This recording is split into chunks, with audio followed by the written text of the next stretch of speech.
తగదు. శాంతియుత ర్యాలీలపై అణచివేత ధోరణి, ప్రజా వ్యతిరేక చర్యలు చేపడుతున్న చంద్రబాబు సర్కార్పై పోరాటం ఉధృతం చేస్తాం. శాసనమండలి విపక్ష నేత బొత్స సత్యనారాయణ ధ్వజం.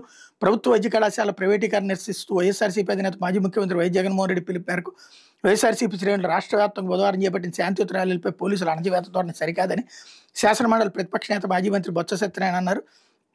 బుధవారం విజయనగరంలో మీడియాతో ఆయన మాట్లాడుతూ ప్రభుత్వ వైద్య కళాశాల ప్రైవేటీకరణకు వ్యతిరేకంగా వైఎస్ఆర్సీపీ చేపట్టిన ర్యాలీల్లో విద్యావంతులు, మేధావులు, విద్యార్థులు స్వచ్ఛందంగా పాల్గొన్నారన్నారు.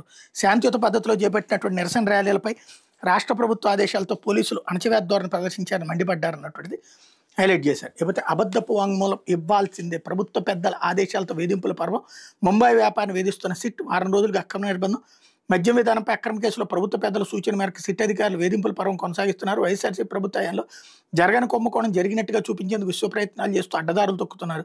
ఈ అక్రమ కేసు దర్యాప్తు పేరిట మొదటి నుంచి కొనసాగిస్తున్న అబద్ధపు వాంగ్మూలాల కుట్రకు మరింత పదును పెడుతున్నారు. ముంబైకి చెందిన ఓ వ్యాపారిని సిట్ అధికారులు వారం రోజులుగా అక్రమంగా నిర్బంధించడం ఇందుకు తాజా నిదర్శనం. ప్రైవేట్ బ్యాంకింగ్ రంగానికి చెందిన ఆయన్ని సిట్ అధికారులు వారం రోజుల క్రితం గోవాల అదుపులో తీసుకున్నట్టు సమాచారం.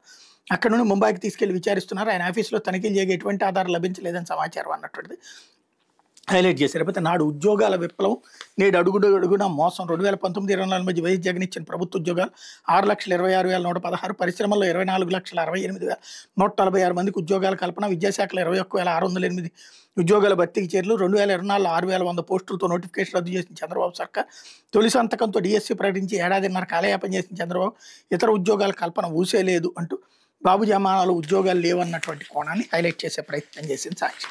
లేకపోతే ఆంధ్రజ్యోతి, కల్తీలో కీలక పాత్రధారి వైవి సుబ్బారెడ్డి అంటూ